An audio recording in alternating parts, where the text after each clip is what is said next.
애가 슬픔을 노래하다 시리즈 두 번째 말씀, 하나님 진노에 담긴 아버지의 마음이라는 말씀의 제목으로 거룩하신 주님의 말씀 전하겠습니다. 애가 슬픔을 노래하다 시리즈 두 번째, 하나님 진노에 담긴 아버지 마음. 여러분들은 아버지 하나님의 마음을 이해하십니까? 네, 아멘. 네. 저에게 누군가가 그 질문을 한다라면 그것에 대해서 확실하게 저는 이렇게 말할 수 있습니다. 저는 아버지 하나님의 마음을 정말로 잘 이해하고 있습니다. 그것은 제가 어떠한 상황과 어떠한 환경에 어떠한 모습으로 살아간다 하더라도 그분은 여전히 나를 사랑하시고 나를 기다리시는 아버지 하나님이시다라는 겁니다. 이해 가십니까? 저는 그 아버지의 마음이 오늘 이곳에 계신 여러분들을 향한 하나님의 마음임을 여러분들이 기억하셨으면 좋겠습니다. 그럼 여러분, 제 마음은 아시나요? 제가 여러분들의 피지컬한 육체적인 아버지는 아니지만 영적인 아버지로 저도 동일하게 여러분들 한 사람 한 사람이 이 땅에서 하나님의 사랑 안에 거하고 그 사랑 안에서 올바른 길을 걸어가기를 위해서 간구합니다. 이것이 바로 제가 여러분들을 향한 저의 마음이다라고 말씀드리고 싶어요. 우리는 세상을 살아가면서 육신의 아버지의 마음조차 제대로 헤아리지 못할 때가 많이 있습니다. 그런 적이 너무 많았죠. 저 또한 그랬던 것 같습니다. 아버지의 사랑을 안다라고 말하면서도 사실은 100%다 알지는 못했던 거예요.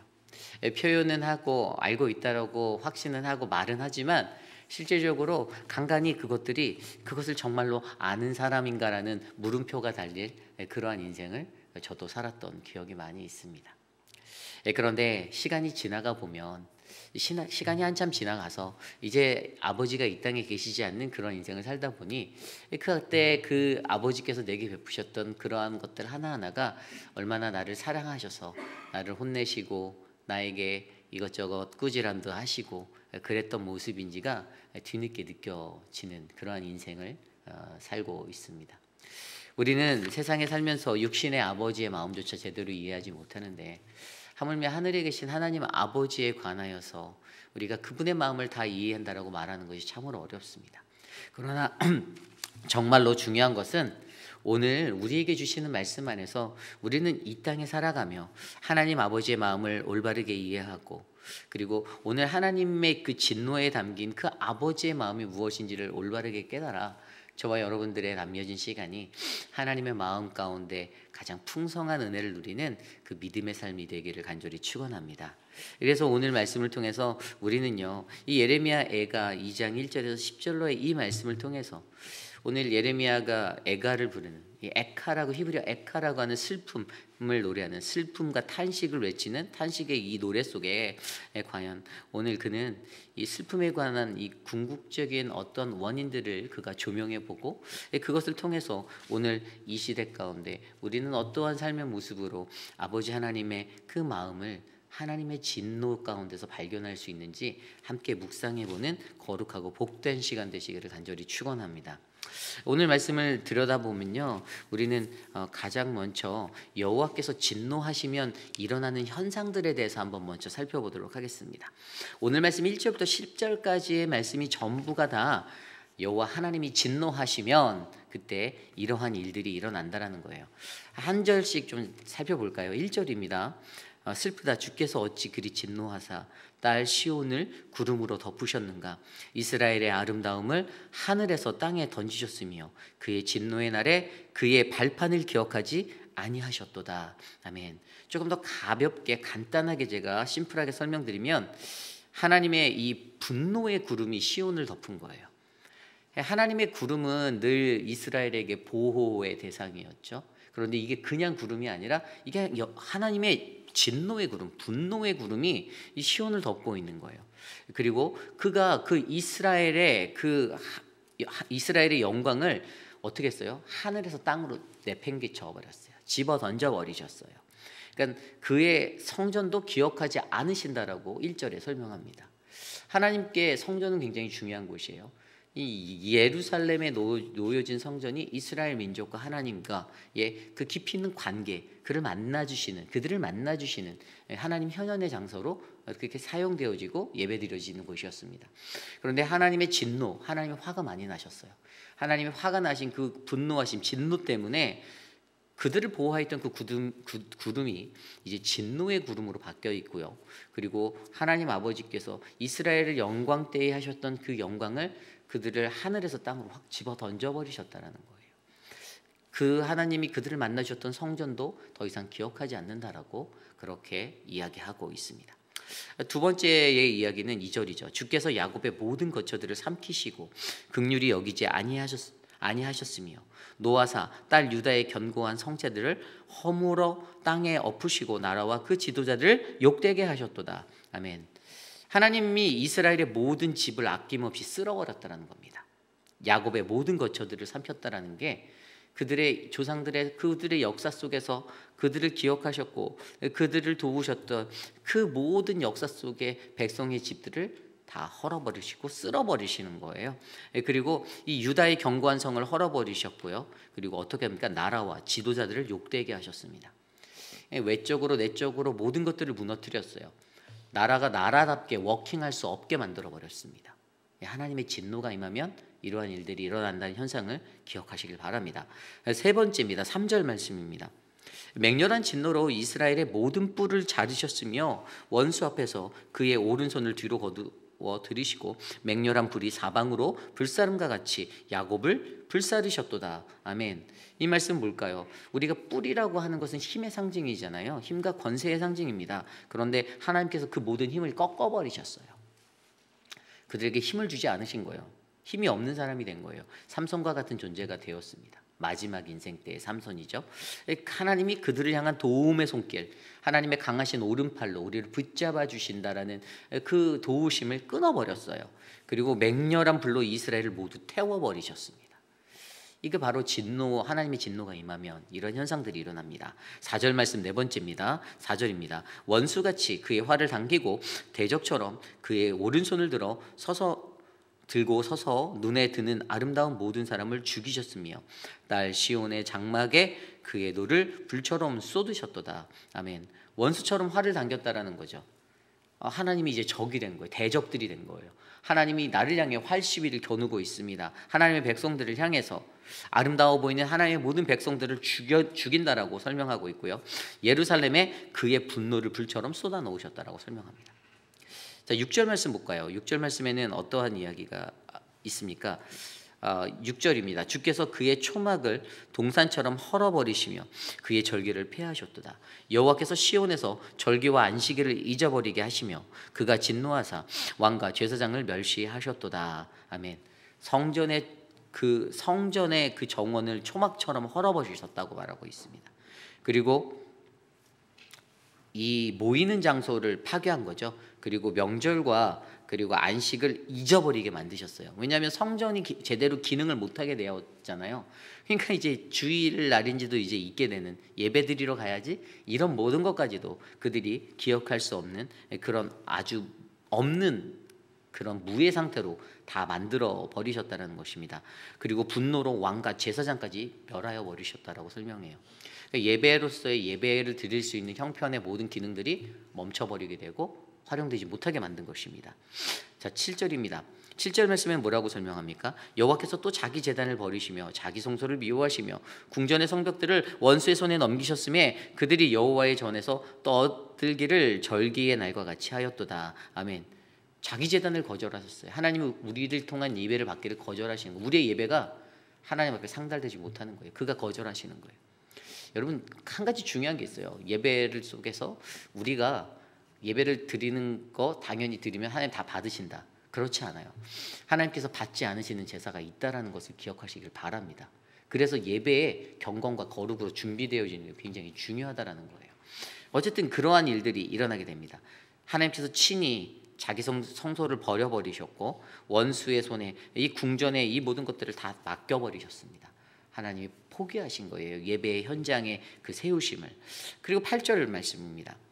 여호와께서 진노하시면 여호와께서 딸 시온의 성벽을 헐기로 결심하시고 줄을 띠고 무너뜨리는 일에서 손을 거두지 아니하사 성벽과 성곽으로 통곡하게 하셨음에 그들이 함께 쉬어였도다. 아멘. 뭐라고요? 예루살렘 성을 헐게로 작정하셨습니다.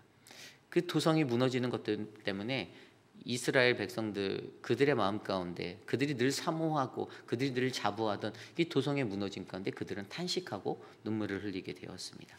9절 말씀입니다.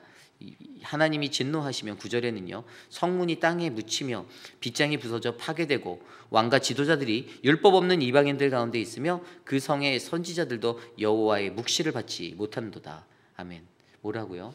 여러분, 성문이 땅에 묻혀버렸다는 거예요. 얼마나 완벽하게 파괴가 됐으면 그 성문에 들어가는 문자까지 땅에 묻혀버리고 빗장이 찢어져서 파괴되고 왕과 대신들이 이방에 끌려갔죠. 포로가 됐고요. 이젠 이 율법이 없다라는 거예요. 율법이 뭐라는 것은 하나님의 말씀이 내리지 않는 거예요. 없는 거예요. 예언자들도 여호와의 계시를 받지 못하는데요, 그들의 능력도 없대요. 이런 상황이 되어버렸습니다. 여호와의 진노가 임하시면. 마지막 10절 말씀입니다. 여호와의 진노가 임하시면 딸 시온의 장로들이 땅에 앉아 잠잠하고 티끌을 머리에 덮어쓰고 굵은 배를 허리에 둘렀으며 예루살렘 처녀들은 머리를 땅에 숙였도다. 이 장로들이 탄식하고 있습니다. 땅에 주저앉아서 티끌을 머리에 뒤집어 쓰고요, 먼지를 머리에 뒤집어 쓰고, 그리고 굵은 삼배옷을 입고 처녀들은 땅에 머리를 숙여 그렇게 탄식하고 있습니다. 여러분, 이것이 바로 지금까지 나열한 이 모습들이요, 제가 말씀을 한 구절 한 구절 보면서 제가 나눠드리는 이야기예요. 하나님이 진노하시면, 하나님이 화가 나시면으로 우리가 이해되겠지만, 하나님이 인내가 끝에 이르면, 그분의 진노가 이르면 이러한 현상들이 우리들에게 펼쳐질 거다라고 설명하고 있습니다. 저는 여기에서 두 가지 포인트를 발견합니다. 첫 번째는요, 2절 말씀과 5절 말씀에 보면 이러한 구절이 나와요. 야곱의 모든 거처를 삼키시고, 그리고 5절에 보면요, 5절에도 삼키다라는 단어가 나옵니다. 원수처럼 이스라엘을 삼켰다. 여러분, 하나님 우리를 삼키시는 거예요. 여호와 하나님의 진노가 차면 그분은 우리를 삼키십니다.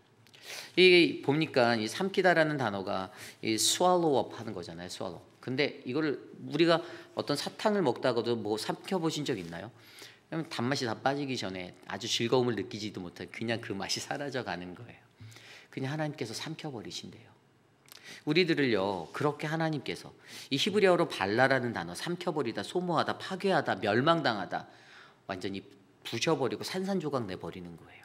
하나님께서 그 어떤 즐거움의 유의에 그것들을 경험하지 못하러 그대로 삼켜버리신다라고 그렇게 표현하고 있습니다. 그것도 5절 말씀이니까 원수처럼 이스라엘을 삼켰다라고 말씀하시잖아요. 원수처럼. 우리가 하나님의 원수가 되어져서 그러한 대접을 받고 그러한 형편에 놓이게 된다라는 거예요. 하나님의 진노가 이르면 원수처럼 하나님은 우리들을 삼키실 수 있다라는 것들을 우리가 기억하시길 바랍니다. 그리고 두 번째 이해하는 것은 하나님이 우리의 예배를 받지 않으신다라는 거예요. 아까 제가 좀 설명드렸지만 하나님께서 진노하시면 자기 대단을 버리시고, 영어 성경에 보니까 disowned his sanctuary라고 되어 있어요. 소유하지 않는다라는 거예요. 내가 이 성전을 소유하지 않겠다. 여러분, 하나님의 영광이 떠나는 겁니다. 굉장히 두려운 자리예요. 교회라고 다 모든 교회가 아니라는 거예요. 성소라고 지어졌다고 해서 그게 다 성소가 될 수 없다라는 거예요. 하나님이 그것을 떠나시면, 하나님의 영광이 머물지 않으면 우리는 버림받은 자가 된다라는 사실을 기억하셔야만 됩니다. 그렇기 때문에 여러분, 이 하나님의 진노가 임할 때 일어나는 무수한 일들을 제가 나열해서 알려드렸지만, 가장 주요한 두 가지가, 하나님께서 진노하시면, 하나님께서 분노하시면, 하나님께서 인내가 다다라서 그 진노가 끝에 이르면 우리가 원수처럼, 하나님이 원수처럼 우리를 삼켜버릴 수 있고, 또한 우리의 예배를 받으시지 않으신다라는 사실들을 명심하여 주시기를 부탁드립니다. 그래서 여러분, 여기서 우리가 이제 이 이야기들을 좀 정확히 이해해 보려면 도대체 하나님의 진노가 무엇인가에 대해서 생각해 보아야 되는 거죠. 하나님의 진노가 뭡니까? 하나님의 진노, 여기 보면은 그가 영어 성경에 보면 angry 했다고, 화가 났다라고 되어 있어요. 진노라는 단어가 angry. 그가 화가 나셨어요. 도대체 그게 하나님의 진노, 우리는 가장 먼저 하나님의 진노를 바르게 이해하셔야만 합니다. 가장 먼저 하나님의 진노 하니까 이 진노, 심판의 주체는 하나님이 되신다는 사실들을 우리는 이해할 수 있죠. 오늘 말씀에도 1절과 5절과 6절과 7절과 8절에 주께서라는 단어가 있어요. 모든 말씀에 이런 일들을 하셨다, 시온을 덮고 이스라엘의 영광을 허물고 뭐 성전을 파하시고 이런 것들을 할 때 주께서 이렇게 얘기하고 있어요. 주께서 어찌 그리 진노하사, 1절에 나오죠. 2절에 주께서 야곱의 모든 거처를 삼키셨다. 그리고 또 주께서 5절에도 나옵니다. 원수같이 되어 이스라엘을 삼키셨다. 주께서. 8절에도 여호와께서, 6절에도 주께서, 다 주께서. 여러분, 이 분노하고 계시는 이 진노하신 하나님, 심판의 주체, 바로 이 진노의 주체가 바로 하나님 되심을 기억하시길 바랍니다. 이 사람이 썩내는 게 아니에요. 사람이 열을 내고 사람이 욱받쳐서 화를 내고 이런 게 아니에요. 지금 하나님이 진노하고 계신다라는 거예요. 왜 하나님이, 근데 여기서 또 한 가지 우리가 생각해야 되는 것은요, 이 진노라는 것을 생각할 때 우리는 이런 것을 생각할 수 있어요. 하나님의 탄식의 절정에 이르렀다는 거예요. 이게 예레미야 애가잖아요. 에카라는 히브리어. 이게 하나님의 비탄의 소리. 에카, 슬프다, 어찌하여. 하나님의 비탄의 소리가 절정에 다다르는 거예요.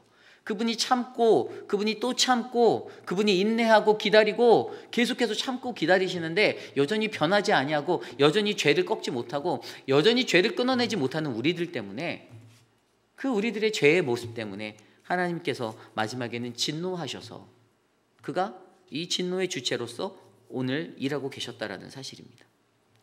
저와 여러분들, 우리의 삶 가운데 우리들 스스로도 바로 이 하나님의 진노에 대한 온전한 이해를 하기 위해서 가장 먼저 진노의 주체는 하나님이 되신다라는 사실들을 여러분들이 기억하셔야만 합니다.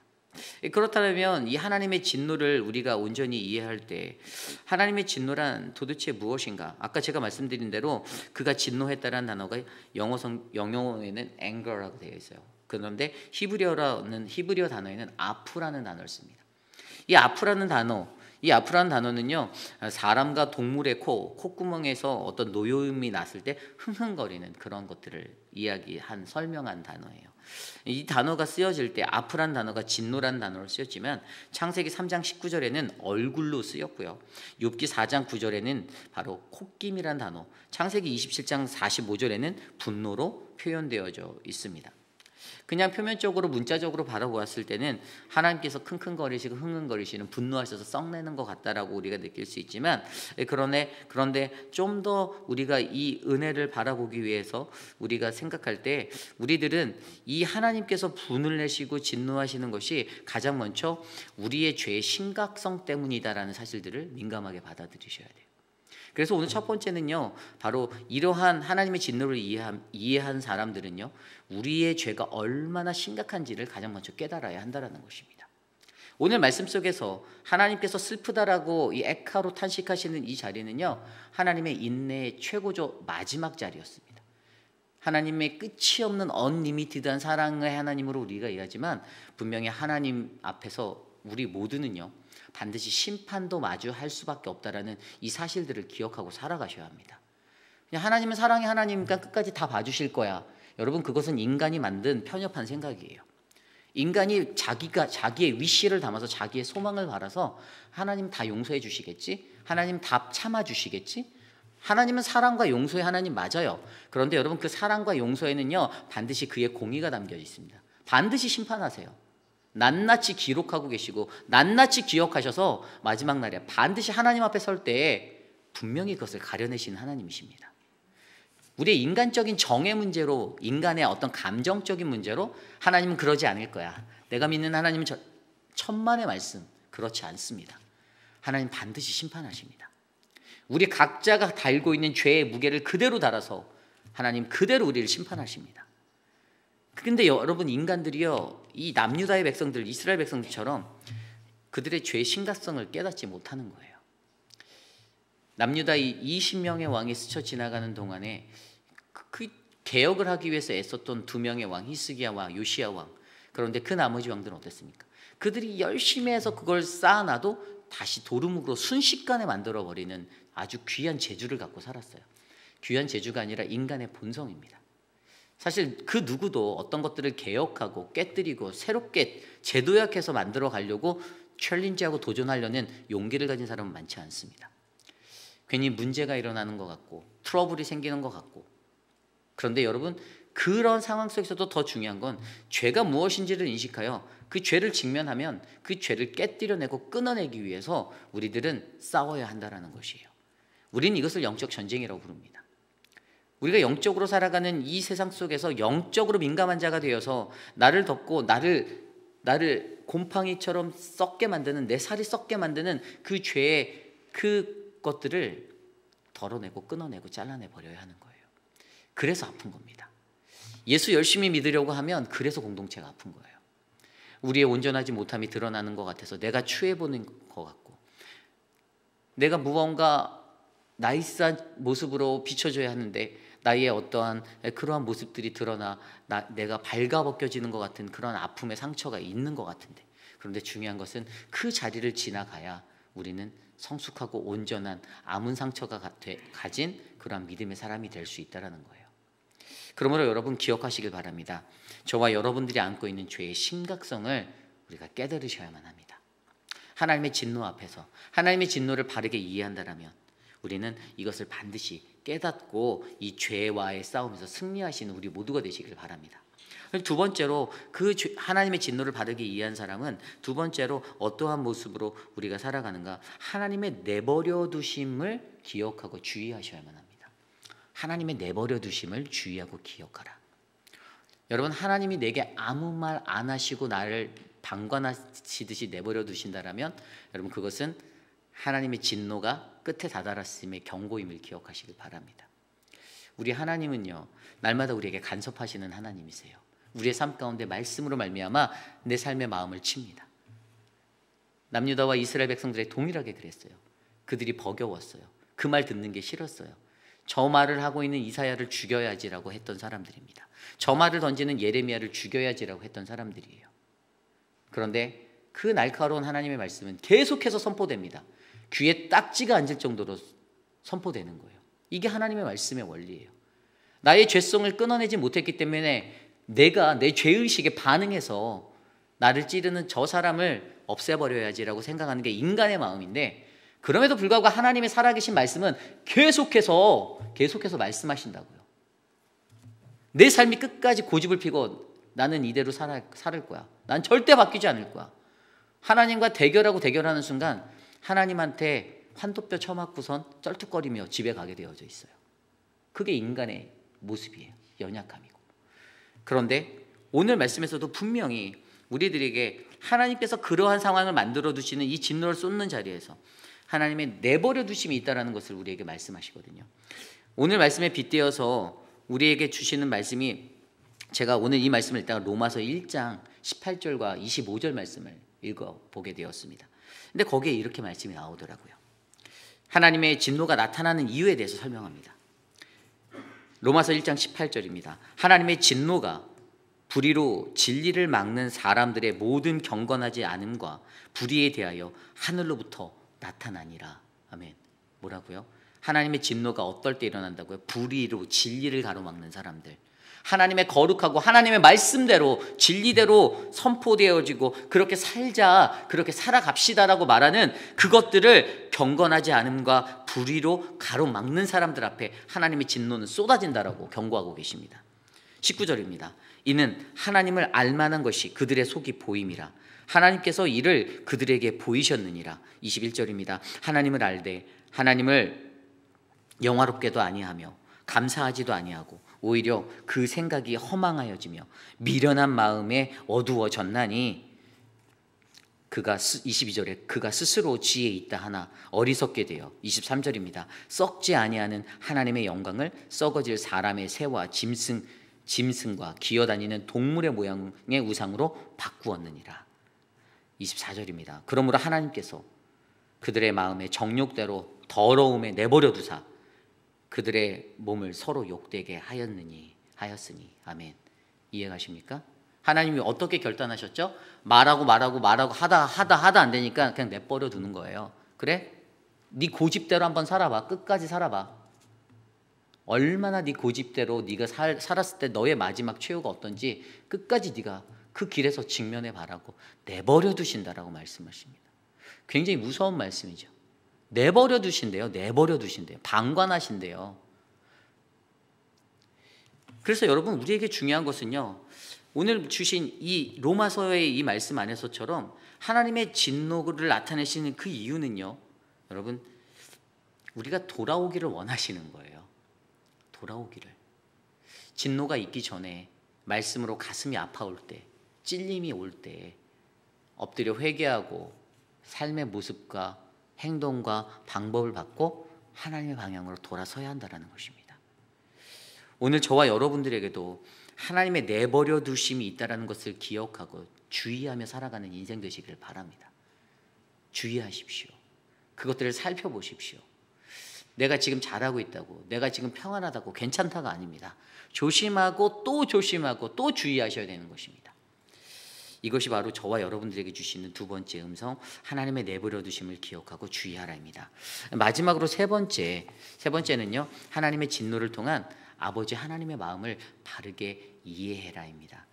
여러분, 아까 제가 설명드렸듯이 이 하나님의 진노를 통한 아버지의 마음은요, 결국 우리를 심판해서 멸망케 하고 우리가 끝나는 인생이 되기를 하나님은 원하지 않으세요.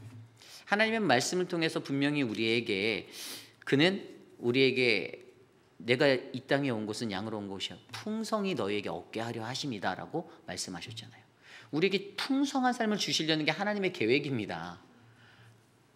내가 오늘 심판받았다고 해서 내 인생이 박살나고 끝나는 이게 아니라는 거예요. 가장 중요한 건 돌아감이에요. 돌아감. 여러분, 제가 전에도 말씀드렸지만 누가복음 15장에 보면요, 세 가지 비유가 나와요. 잃은 양을 찾는 비유, 잃어버린 한 드라크마를 찾는 비유, 그리고 잃어버린 아들을 찾는 비유. 제가 오늘 말씀을 이렇게 묵상하면서 15장을 다시 한번 찬찬히 읽어봤어요. 그런데 15장 1절에 굉장히 귀한 말씀이 나오더라고요. 이 말씀이 누구를 향해 주어졌나가 나오는 거예요. 이 세 가지 비유가. 1절에 모든 세리와 죄인들이 말씀을 들으러 가까이 나아오니 이렇게 시작하더라고요. 이 비유가 있기 전에 가장 시작에 모든 세리와 죄인들이요, 하나님 말씀 들으러 가까이 주님께 나아갔습니다. 그런데 그 사람들이 나가서 했던 말이 2절에 담겨 있어요. 그렇게 나아갔는데 뭐라고 말하냐면 서로 수군거리되 이 사람이 죄인을 영접하고 음식을 같이 먹는다 하더라. 여러분, 이게 인간의 모습입니다. 하나님 말씀 앞에 들어가서 본인들이 평가하고 있어요. 본인들이 예수가 지금 저 죄인들, 세리들, 저런 사람들하고 겸상하네? 저 뭐야? 율법대로 안 사네? 자기들이 이러고 있는 거예요. 근데 정작 본인들이 죄인이에요. 그런데 그 사람들을 향해서 예수님이 던진 세 가지 비유가 아까 제가 설명드린 세 가지 비유예요. 잃은 양의 비유가 무엇입니까? 여러분, 100마리 양 중에서 하나를 잃으면 그 주님께서 거기서 그 하나를 찾아내기까지 우리가 찾아다니지 않겠니라고 말씀하세요. 그 하나의 양을 제대로 건져내기 위해서, 찾기 위해서 막 애를 쓰고 노력하고 힘을 쓴다는 거예요. 그런데 찾으면 어떻게 된다고요? 찾으면 즐거워서 어깨에 메고 돌아오면서 동네에 들어와서 이웃을 불러 나와 함께 즐기자 이런다라는 거예요. 축제를 벌인다라는 거예요. 그 하나를 찾은 것 때문에. 잃은 드라크마는 어떤 드라크마의 이야기입니까? 한 여인이 10드라크마가 있었는데 하나를 잊어버렸어요. 등불을 켜고 삭삭삭삭 구석구석을 다 뒤져서 찾아냅니다. 그래서 그것을 찾아냈더니 그 여인이 뭐라고요? 벗과 이웃을 불러 모아서 나와 함께 즐기자. 잃은 드라크마를 내가 찾았노라라고 그렇게 외치고 있다는 것입니다. 기쁘다라는 거예요. 세 번째 비유, 잃은 아들의 비유. 두 아들이 있었죠. 둘째가 내 재산, 내 상속, 내 목 나한테 주세요. 다 받아서 나갑니다. 세상에 나가 흥청망청 바로 다 써버려요. 그런데 다 써버리고 나서 탕진해버리니까 고난이 찾아옵니다. 그리고 집도 생각납니다. 아버지도 생각나고. 그래서 집에 돌아와요. 집에 돌아오는데 저 멀리부터 자신을 반기는 그를 치근히 여겨, 성경에 보면 그를 치근히 여겨 달려가 목을 안고 입맞추는 아버지의 모습이 묘사되어 있어요. 그리고 나서 그러한 입맞춤을 당한 아들이 뭐라고 말합니까? 아들이 이렇게 얘기를 하죠. 아버님, 내가 하늘과 아버지께 죄를 지었사오니 지금부터 아버지의 아들임을 감당하지 못합니다. 나 아버지 아들 자격 없어요 라고 말하는 거예요. 이게 뭐죠? 회개예요. 회개. 하나님의 사랑을 받은 입맞춤을 당한 그 사람이 자연스럽게 본능적으로 해야 되는 반응이 이 회개입니다. 그런데 우리 인간은 이 회개의 자리를 대부분 스킵해요. 사랑은 받길 원해요. 실수했어요. 기다려요. 하나님의 사랑을 받아요. 근데 그 입맞춤 받고 거기까지예요. 하나님 앞에 주님, 내가 죄인이었어요. 내가 잘못했네요. 내가 당신의 아들이라 당신의 자녀라 부름을 받을 대상이 못 되네요. 죄송합니다. 이게 있어야 되는데 이 회개는 없이 하나님 날 사랑해 주셨네. 그래서 또 죄를 저지르잖아요. 또 반복되잖아요. 인생 속에서 계속 반복되잖아요. 루틴이 돼요. 삶의 루틴이. 그런데 그러한 아들을 그렇게 맞이하며 아버지가 어떻게 합니까? 가장 좋은 살찐, 손에 가락지도 껴주고 좋은 옷을 내어 입히고 발에 신도 신기고 살찐 송아지 잡아 축제를 벌여버립니다. 너무나도 은혜가 되는 세 가지 공통점은 축제가 일어난다는 거예요. 한 영혼이 돌아왔을 때. 그런데 이 상황 속에서도 이 둘째 아들의 것을 보고 첫째 아들이 와서 이제 삐져서 아버지한테 와서 얘기하죠. 아니, 나한테는 어떤 새끼 송아지 한 마리, 염소 한 마리 안 잡아주시면서 나 당신에게 정말 잘하고 당신의 명령 다 따르고 다 했는데 나는 그런 거 하나도 안 해줬는데 저렇게 다 쓰고 온 쟤한테는 왜 이렇게 해줍니까? 라고 왜 환대해 줍니까? 이 시기가 작동하여서 그렇게 말할 때 그 아버지가 그 아들에게 이렇게 얘기합니다. 너는 항상 나와 함께 있으니 내 것이 다 내 것이로다 라고 말합니다. 너는 항상 나와 함께 있으니. 여러분, 물론 집을 나갔다가 돌아오면 더 큰 환대를 받고 축복을 받을 거라는 이 원리도 맞지만 더 중요한 건 그와 함께 거하고 항상 함께 있는 게 더 큰 축복임을 믿으시길 바랍니다. 그런데 그 아들의 눈에는 그게 안 보였던 거예요. 큰 아들의 눈에는. 여러분, 우리가 오늘 이 누가복음 15장에 제가 드린 이 세 비유의 예를 통해 우리가 한 가지 확실히 알 수 있는 건 하나님은 진노의 하나님이신데 그 하나님의 진노를 통해 하나님 아버지의 마음의 정확한 마음은요, 우리가 늘 그의 사랑하는 자녀이고 하나님은 늘 우리를 다시 제자리로 돌아오기를 바라시는 하나님이라는 거예요. 우리가 멀리 떨어져서 멀리 떠나갔을 때에도 우리가 선회하여 우리의 삶이 하나님께 돌아가기를 주님은 여전히 기다리고 계신다라는 사실들을 저와 여러분들은 기억하셨으면 좋겠습니다. 그 돌아온 아들을 반기며 마지막에 그 아버지가 이렇게 얘기를 하더라고요. 죽었다 살아난 아들이 내가 이렇게 돌아왔다라고 그렇게 표현을 하는데, 여러분, 회개는요 죽었다 살아나는 것이고요, 그것은 바로 죄에 대해서, 나에 대한 죄에 대해서 죽는 것이고 하나님에 대해서 다시 살아나는 것이 바로 진정한 회개입니다. 결국에 여러분, 하나님 아버지의 마음을 바르게 이해하신다면 주님께 돌아가기 위해 회개함으로 나아가셔야만 합니다. 오늘 우리의 삶에 이러한 것들이 요구되어지는 거예요. 이제 말씀을 저는 정리하고자 합니다. 여러분, 이 예레미야 애가를 요즘에 묵상하며 제가 애가 슬픔을 노래하다 시리즈로 말씀을 전하고 있어요. 오늘은 하나님의 마음을 이해하기 위해서 도대체 하나님의 진노란 무엇인가를 성경적으로 살펴보았습니다. 근데 여기에서 우리에게 정말 중요한 것은 우리가 갖고 있는 이 이성, 하나님이 주신 이성을 잃지 말고 우리가 늘 매 상황 속에서 객관적으로 모든 현상들을 잘 판단하는 지혜가 있었으면 좋겠어요. 인간이 감정적이라 조금 막 이러면 이 감정으로 흔들려요. 사람이 여기 와서 막 얘기하면 그래? 그렇구나. 근데 이게 정답은 절대 아니에요. 우리의 인생의 삶은요, 사방을 둘러보아야 돼요. 확인하고 또 점검해야 돼요. 확인이 나쁜 게 아니면 저는 확인이 정말 좋은 거라고 싶어요. 확인하지 못하면 다른 사람을 의심하게 돼 있어요. 이게 인간의 마음이에요. 그래서 여러분, 우리는 어떠한 상황 속에서도 사실 보세요. 오늘 이 진노의 상황 아주 날벼락과 같은 상황이잖아요. 처참하게 무너지고 아주 모든 것들이 박살나버리는, 더 이상 소망이 없어져 보이는 그러한 삶의 자리인 것 같은 이 상황 속에서도 예레미야는 자기에게 주신 이성을 발동하여서 객관적으로 이것들을 바라보고 이것들을 점검하고 이것들을 통해서 과연 오늘 이 예루살렘의 멸망을 보고 그가 어떻게 반응하는가? 그는 눈물로 기도하고 눈물을 흘리고 탄식하고 있었다라는 것입니다. 여러분, 저와 여러분들에게도 왜 내가 멸망했지? 내가 왜 멸망했지라는 이 멸망에 관한 정확한 진단이 있어야 돼요. 왜죠? 멸망당하지 않기 위해서. 우리가 하나님의 사람으로 끝까지 우리의 삶을 살아내기 위해서 이러한 진단이 우리의 삶 가운데 일어나서 결국에 하나님의 마음을 올바르게 이해하고 하나님의 진노를 두려워하지 아니하고 하나님의 진노를 피하기 위하여서 내 삶을 주님께 맡기는 그 은혜가 일어나기를 간절히 소망합니다. 저는 오늘 그러한 은혜가 저와 여러분 우리의 삶 가운데 일어나기를 간절히 축원합니다. 이 시간 오늘 주신 말씀을 놓고 함께 찬양하려 합니다. 아버지, 당신의 마음이 있는 곳에 나의 마음이 있기 원합니다. 우리 함께 이 찬양 드리겠습니다.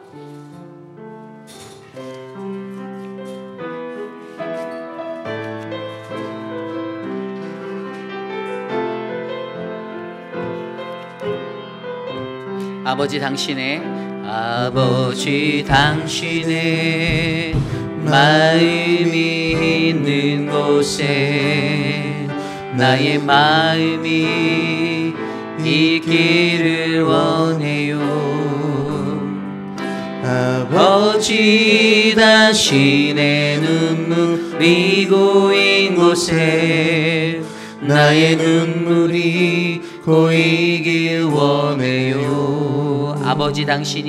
아버지, 당신이 바라보는 영혼에게 나의 두 눈이 향하길 원해요.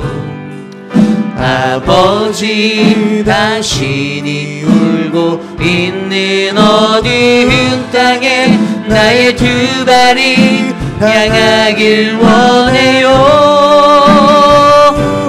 나의 마음이 아버지의 마음 알아.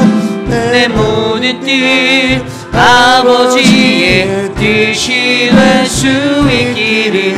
나의 온몸이 아버지의 마음 알아. 내 모든 삶 당신의 삶 되기를. 아버지, 당신의 마음이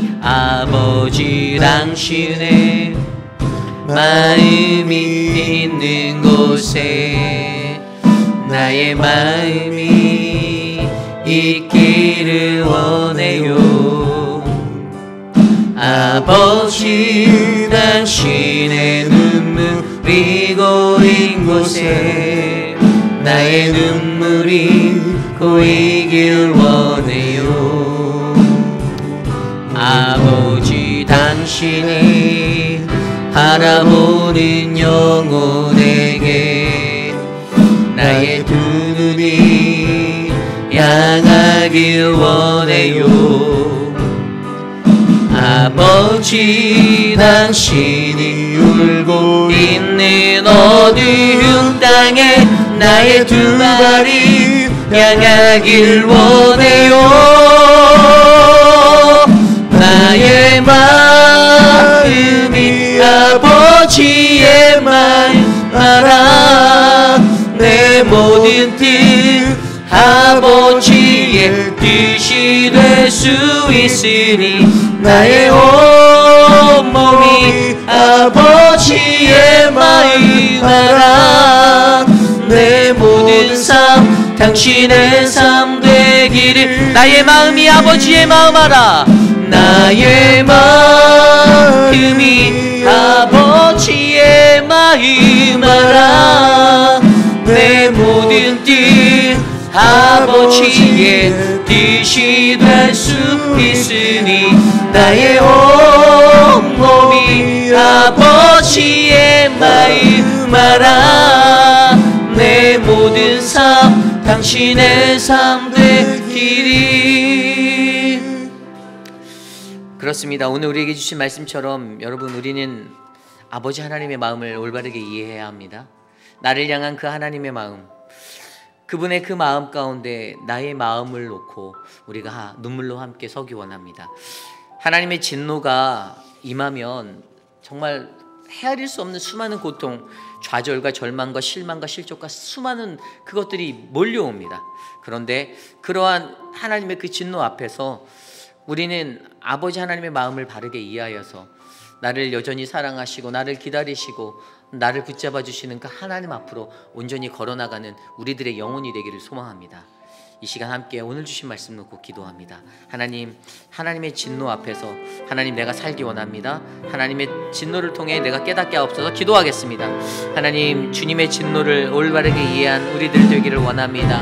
하나님, 우리의 죄의 심각성을 깨달아 알게 하여 주시고, 하나님, 우리가 하나님 앞에 나아갈 때 하나님 그 죄의 심각한 가운데서 하나님이 우리를 내버려 두지 않기를 간구하는 자가 되기를 원합니다. 하나님의 진노를 통해 아버지 하나님의 올바른 그 마음을 깨달아 주께 돌아가는 우리들의 인생이 되게 하여 주시옵소서. 다스려 주시옵소서. 인도하여 주시옵소서. 하나님 주님의 은혜로 우리가 살기를 원합니다. 도와주시옵소서. 우리 이 시간에 기도할 때 특별히 우리 아이들이 지금 주일학교 키즈처치 아이들이 6월절 캠프를 하고 있습니다. 어제 다녀왔는데 아이들이 정말 집안에만 있던 아이들이 대자연의 환경에 나가서 신나게 떠들고 놀고 뛰어노는 것들을 보니까 그냥 마음 한켠에 흐뭇함이 있었습니다. 다른 게 없는 것 같아요. 아이들을 향해서 많은 사랑들을 쏟아 부었으면 좋겠습니다. 또한 우리 유스 아이들을 위해서도 함께 기도해 주십시오. 우리 유스 아이들이 이제 주일 예배를 분립해서 예배 드리고 있는데 너무나 감사한 것 같습니다. 학부모들이 기도하는 그 기도처럼 아이들이 좋은 믿음의 사람들로 우리 교회에서 자라날 수 있고, 또 우리가 어떻게 하면 우리 자녀들을 향해서 더 많은 지원을 아끼지 않고 바른 신앙의 길로 인도할지를 고민하는 교회가 되었으면 좋겠습니다. 우리 교회 이제 유중은 전도사님, 또 우리 암스트롱, 또 귀한 일꾼들이 주셔서 정말 감사한 것 같습니다. 사실 교육자들이요, 저도 교육자로 오래 살았지만 결단하지 않고 실천하지 않으면요 절대 되지 않아요. 자기 시간을 쏟는 겁니다. 그가 받는 어떤 사례보다도 더 많은 것들을 하나님 앞에 드리겠다? 왠 돈이 중요하지 않은 거예요. 왜냐면 하나님의 일이기 때문에. 그래서 여러분 교육자들을 위해서 기도해 주시고 격려해 주시고 수고했다 위로해 주시는 그런 분들이 되시기를 소망합니다. 이 시간 우리 아이들의 사역을 위해서 우리 유스와 우리 키즈처치 위해서 함께 기도하겠습니다. 하나님 귀한 아이들을 우리에게 주셔서 감사합니다.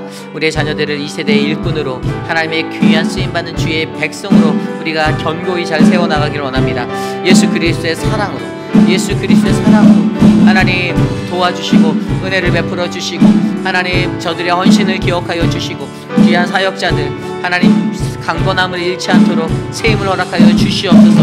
하나님 우리의 자녀들이 이곳에서 건강하게 자라 하나님 세상의 일꾼이 되기를 원합니다.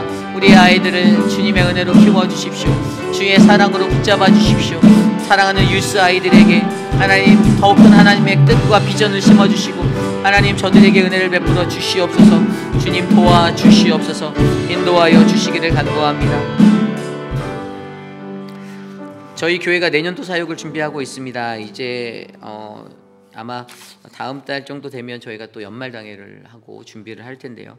여러분 기도해 주시기를 부탁드립니다. 특별히 내년도에는 지금 이제 성지순례 모집이 나가고 있고 단기 선교 모집도 지금 나가고 있습니다. 또 내년에도 우리 교회는 어김없이 세상을 향하여 하나님의 복음을 들고 나가야만 합니다. 우리 교회 내적인 또 바이블 아카데미가 계속 진행될 거고요. 노방전도와 늘푸른 대화, 또 한국학교, 또 우리 교육부의 모든 사역들 정말 하나님이 주신 그 은혜로 모든 사역들이 이루어질 겁니다. 가장 중요한 것은요, 저는요 교회 목회 비전 중에 하나가 교회가 이 밸런스를 균형 있게 갖춘 교회가 되는 거예요. 뭐 어떤 교회는 우리 교회는 선교가 뭐 그래서 선교적 교회다. 물론 다재다능 어떤 한 가지를 잘하는 것도 좋지만 저는 하나님 안에서 이 사역을 이끌어갈 때 예배를 중심으로 해서 교회의 모든 사역이 내적 외적으로 밸런스를 맞추는 거예요. 굉장히 중요한 겁니다. 한쪽에 치우치지 않는 거예요. 이 밸런스를 저희 교회가 잡아가고자 지금 부단히 노력하고 있습니다. 그래서 여러분 우리 교회의 모든 사역들을 위해서 기도해 주십시오. 가장 중요한 한 가지는요, 여러분들이 그 자리에서 섬겨주셔야 합니다. 누군가 한 사람은 반드시 그곳에서 도와주셔야 돼요. 그래서 저는 1인 1사역의 기본적인 체제를 계속해서 강조하고 있습니다. 내년도에는 반드시 1인 1사역, 누군가에게 많은 것들이 집중돼서 그 사람이 쉽게 번아웃되는 것이 아니라 1인 1사역의 사역들이 공정하고 공평하게 분배되어져서, 제 교회 다니다가 가장 안타까운 거는요, 이제 뭐 나는 이제 뒷전에 앉아서 내가 너희들이 하는 것들을 내가 잘 기도해 줄게, 물론 그것도 좋지만 여러분 한 자리 꼭 섬겨주셔야 합니다. 무엇이든지 하나 주님의 요구가 있을 때 내가 죽기까지 나가서 섬기리라는 마음으로 살아주셔야 돼요. 그래서 우리 교회가 그런 교회가 될 수 있도록 기도해 주시고요. 또 내년도의 사역들이 온전하게 밸런스가 잘 맞춰져서 이 목회자를 중심으로 또 귀한 장로님들과 또 안수 집사님들 모든 직분자들을 통해서 온전하게 팀 사역으로 잘 이루어지도록 함께 기도하겠습니다. 하나님, 우리 교회 내년도의 사역을 위해 기도합니다. 우리 교회의 모든 사역에 함께 하시고 하나님, 모든 사역들이 주님의 축제가 되게 하시며 하나님의 은혜로 우리 교회가 더욱더 강성하여질 수 있도록 도와주시길 바랍니다. 성도들의 마음 가운데 하나님, 무언가 한 가지 반드시 섬길 수 있는 결단이 있게 하여 주시고 우리 교회가 1인 1사역 체제로 돌아갈 때 그 모든 사역이 하나님 부족함 없이 잘 공급되어질 수 있도록 도와주시기를 바랍니다. 하나님, 도와주시옵소서. 우리에게 은혜를 베풀어 주셔서 우리 회빛하는 장로교회가 하나님이 보시기에 가장 합당한 믿음의 교회가 되게 하여 주시옵소서. 하나님, 인도하여 주시길 간구합니다. 육신의 연약함 가운데 계신 분들을 위하여 기도드립니다.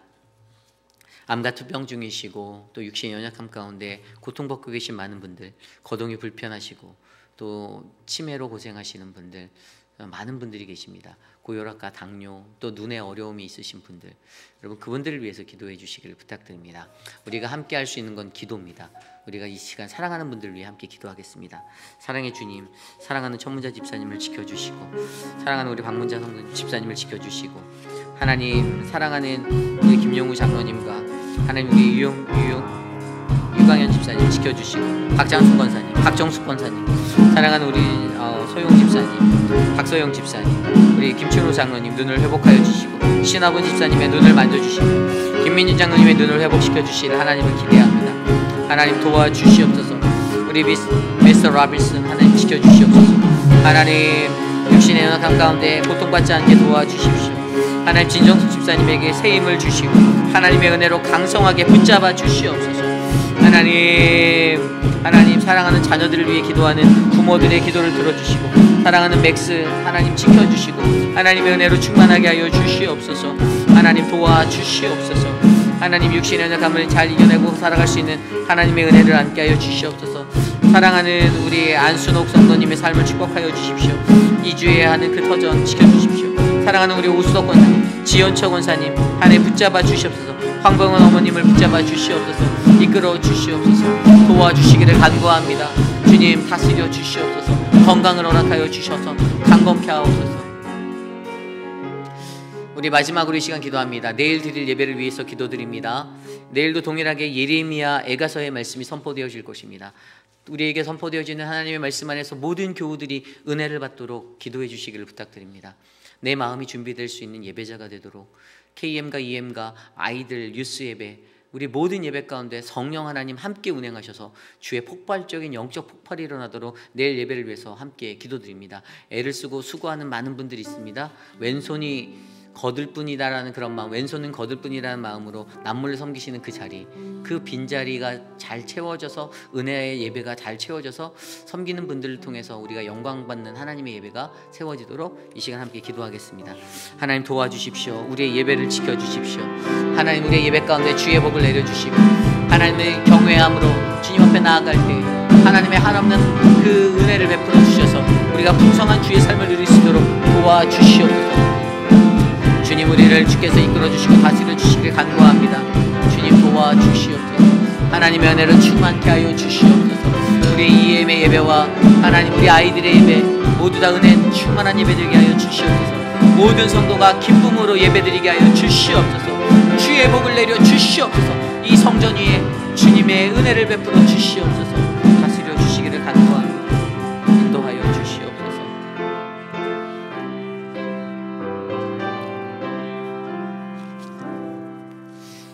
참으로 존귀하신 하나님 감사합니다. 하나님의 진노 앞에서 멸망당한 이스라엘 남유다를 바라보며 애탄해하는 하나님 예레미야의 마음이 죄에 젖어 멸망당하는 그 심판의 날을 마주하게 될 우리들을 향한 아버지 하나님의 마음임을 하나님 다시 한번 느끼게 하시니 감사합니다. 하나님, 그러한 아버지 하나님의 마음 앞에서 우리의 죄가 끊어지도록 이 죄의 심각성을 깨달아 회개하고 돌아가 하나님 앞에 설 수 있는 우리들 되게 하여 주시옵소서. 잃어버린 한 마리의 어린 양을 하나님 기다리시는 하나님 그 영혼이 주께 돌아오기까지 주님의 공의로, 주님의 은혜로, 주님의 사랑으로 주님의 뜻을 이 땅 가운데 나타내 주시옵소서. 지금은 우리 구주 예수 그리스도의 무한하신 은혜와 그 크신 하나님의 사랑하심과 성령 하나님의 감화감동 교통하심의 역사가 여전히 우리를 기다리시고 인내하시며 사랑하시는 하나님 아버지의 마음을 느끼며 주님, 내가 그 마음 안에서 주님을 향해서 온전하게 걸어가기 원합니다. 내 삶을 받아주시옵소서라고 고백하는 사랑하는 우리 회의비라는 장로교회 성도님들 한 분 한 분 모두의 머리 위에 지금으로부터 영원토록 함께 하시길 간절히 축원하옵나이다. 아멘.